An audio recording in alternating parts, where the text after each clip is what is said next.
Entrevista com a professora doutora Andréa Alves de Sá.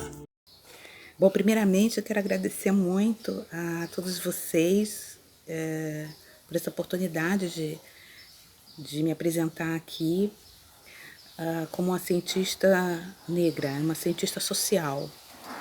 A minha área é de ciências sociais aplicadas, no caso, o direito. É notável sua contribuição e interesse em pesquisa e defesa dos direitos dos povos tradicionais. Pode nos contar como e quando decidiu dar essa ênfase em seu trabalho?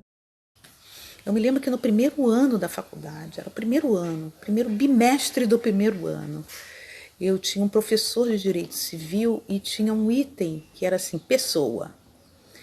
E aí eu olhei e falei, oba, vou descobrir, né? Como é que é? E aí eu sempre falei, pô, vou gostar do direito civil, porque o direito civil é o direito das pessoas, né?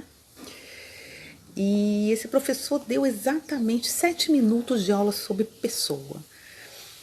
E aí, quando terminou a aula, eu fui até ele e falei, vem cá, professor, mas você vai continuar falando sobre pessoa? Ele disse, não, acabou. Eu falei, como acabou? Ele olhou para mim e falou assim, o que você está querendo me dizer? Eu falei assim, professor, eu quero saber por que as pessoas que trabalham na terra não são donos da terra. E aí ele olhou para minha cara assim, deu uma risada, falou assim, você quer fazer pesquisa? Eu te oriento. Esse professor é hoje ministro Luiz Edson Fachin. Ele sempre me orientou a vida inteira.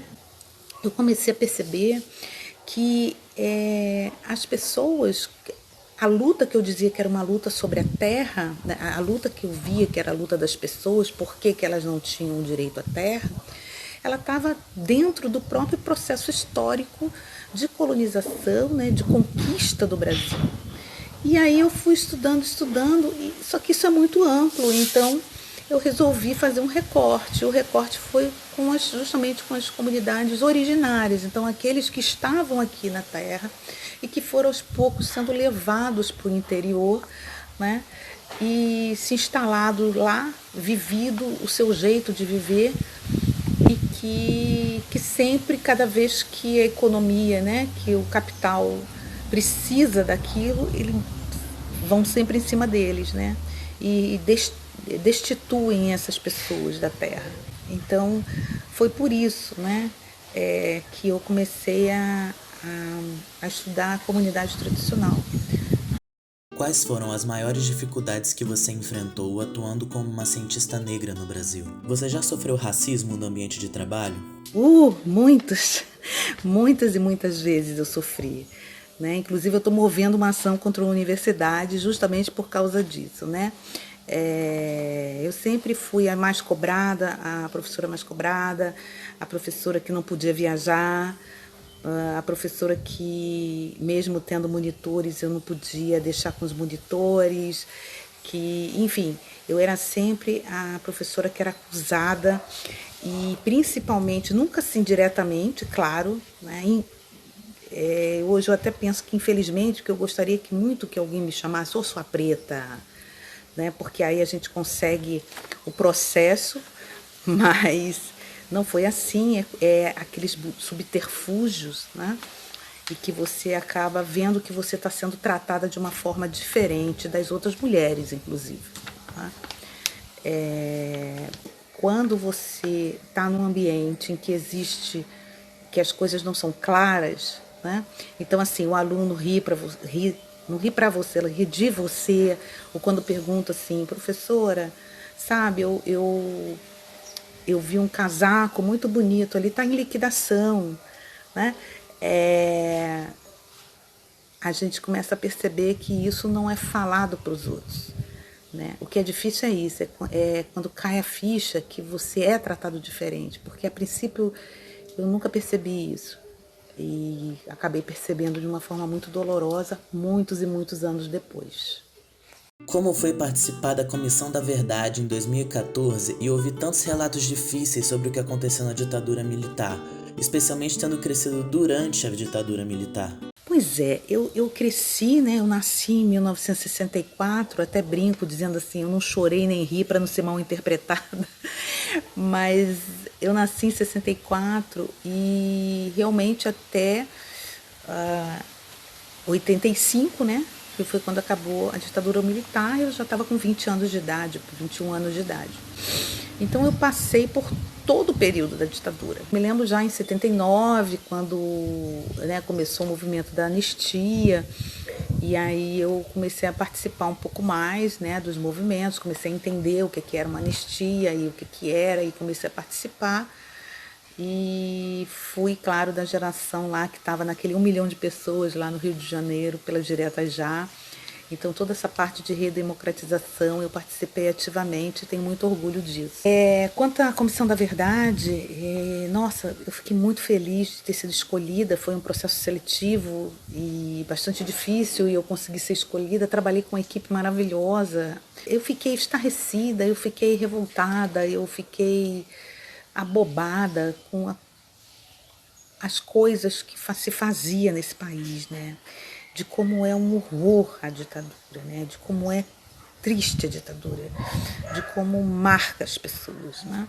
Então foi muito difícil escutar as pessoas, sobretudo vê-las, né? Quer dizer, quando elas falavam, aquilo tudo era como se tudo estivesse voltando, e a gente escutava as pessoas, a gente chorava no meio, as pessoas choravam.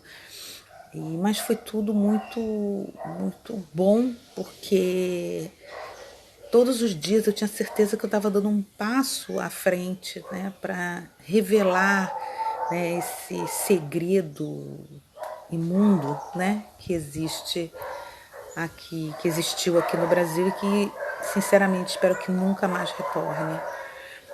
Muita gente morreu, muita gente sofreu, muitas famílias foram destruídas, né? E não só naquele momento, mas por toda uma vida, né?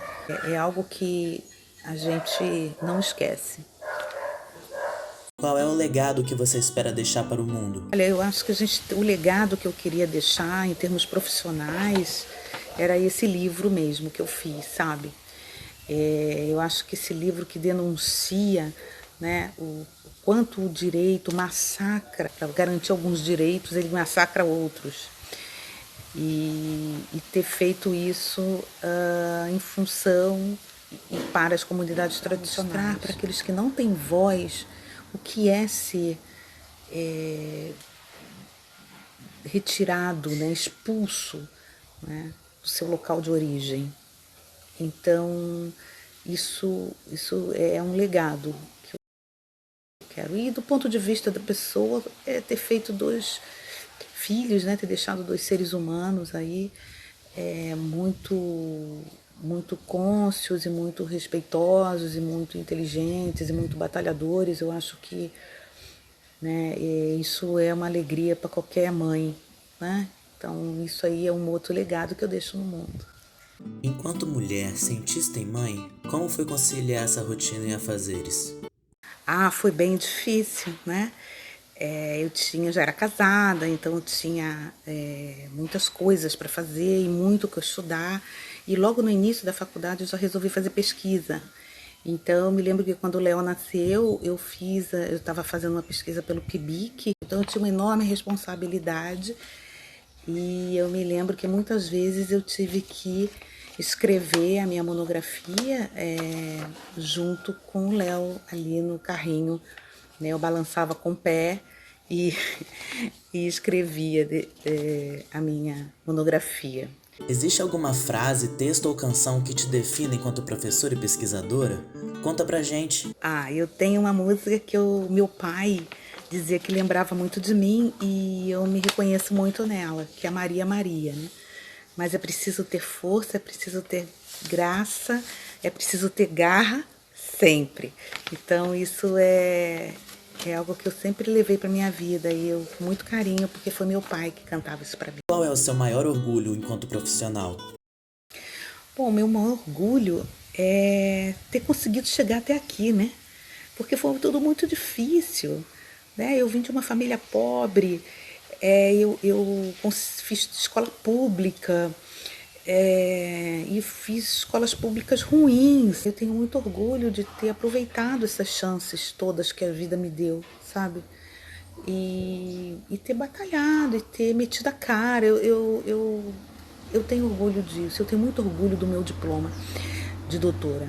né? Às vezes eu entro na sala de aula, eu sempre falo assim, olha, eu sou ali professora doutora, e eu falo assim, gente, eu faço questão de botar professora doutora porque esse DR aqui, nossa, como custou, como foi difícil eu conseguir.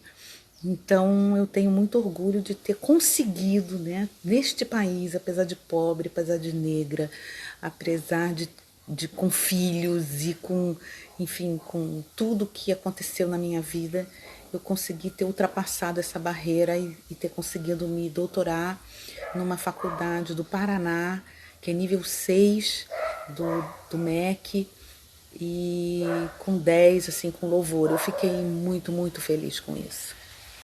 O que você orientaria para jovens cientistas pretas que estão começando a carreira agora? Isso é uma pergunta muito difícil, porque o fato de você ser preta já, já assim, torna chegar até a ciência uma coisa muito difícil, né? Então, quem conseguiu passar todas as barreiras e conseguiu chegar, né, a um lugar onde ela vai fazer ciência, eu recomendo que continue muito firme, né? Porque é necessário que a gente tenha pessoas de todos os gêneros, de todas as cores, em todos os locais, né? Quanto mais a gente tiver essa diversidade, o impacto dentro da ciência, inclusive, será maior, né? Porque você vai ter muitas visões de mundo e isso só traz benefício para a ciência.